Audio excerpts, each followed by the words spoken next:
Hey guys, wholesale purchase detail பார்த்துடலாமா? என்கிட்ட கேட்குற நிறைய பேர் எங்கே பர்ச்சேஸ் பண்ணுறீங்க, எவ்வளோ ஆச்சு, எவ்வளோ நீங்கள் இன்வெஸ்ட் பண்ணீங்க, ப்ராஃபிட் இருக்கா, பெனிஃபிட் இருக்கா, இந்த மாதிரி தான்.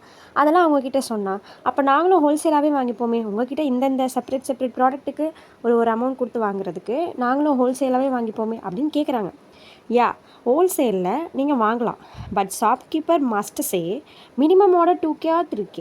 ஏன்னா அப்போ தான் அவங்களுக்கும் பெனிஃபிட் இருக்குங்க. நானும் ப்ரீவியஸ் டைமில் நிறைய இன்வெஸ்ட் பண்ணுறதுக்கு பயமாக இருக்குன்னு மினிமம் ஆர்டர் 300 ஆர் 500 ஆர் 1000 சர்ச்லாம் பண்ணி பார்த்துட்டேன். பட் எனக்கு சென்னை, பெங்களூர் ஷாப்லலாம் கிடைக்கவே இல்லை. ஸோ ஹோல்சேலாக எங்கே தான் கிடைக்கும் அப்படின்னு சர்ச் பண்ணப்போ எங்கேயுமே கிடைக்கல.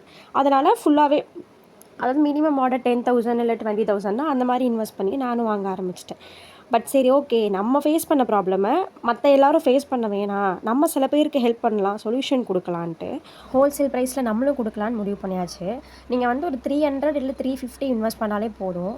உங்களுக்கு என்னென்ன ப்ராடக்ட்ஸ் வரும் அது எல்லாமே நான் உங்களுக்கு வாட்ஸ்அப்பில் டீட்டெயிலாக சென்ட் பண்ணிடுறேன். உங்களுக்கு டீட்டெயில்ஸ் வேணும் அப்படின்னா நான் ஸ்க்ரீனில் கொடுத்துருக்குற நம்பருக்கு டீட்டெயில்ஸ் அப்படின்னு மெசேஜ் மட்டும் பண்ணுங்கள். நான் எல்லா பிக்சர்ஸுமே அனுப்புகிறேன். இல்லை என்னால் சூஸ் பண்ண முடியல, 300க்கு உங்களுக்கு தெரிஞ்சது நீங்களே சூஸ் பண்ணி கொடுங்க, உங்கள்கிட்ட ஃபாஸ்ட் செல்லிங்காக போகிறது அந்த மாதிரி சூஸ் பண்ணி கொடுங்க அப்படின்னா நானே சூஸ் பண்ணி 300க்கு உங்களுக்கு ப்ராடக்ட்ஸ்லாம் தரேன். நிறையா இன்வெஸ்ட் பண்ணுறதுக்கு உங்களுக்கு பயமாக இருந்துச்சு அப்படின்னா ஃபஸ்ட்டு 300க்கு பண்ணுங்கள். பெருசாக பெனிஃபிட் இருக்காது, பட் உங்களுக்கு ஒரு ஐடியா கிடைக்கும் என்ன எப்படி வாங்கலாம் அப்படின்னு. அப்படி உங்களுக்கு ப்ராடக்ட்லாம் ஓகேவாக இருந்துச்சு அப்படின்னா அகைன் அண்ட் அகைன் நீங்கள் எங்ககிட்டே பர்ச்சேஸ் பண்ணலாம். Until then by.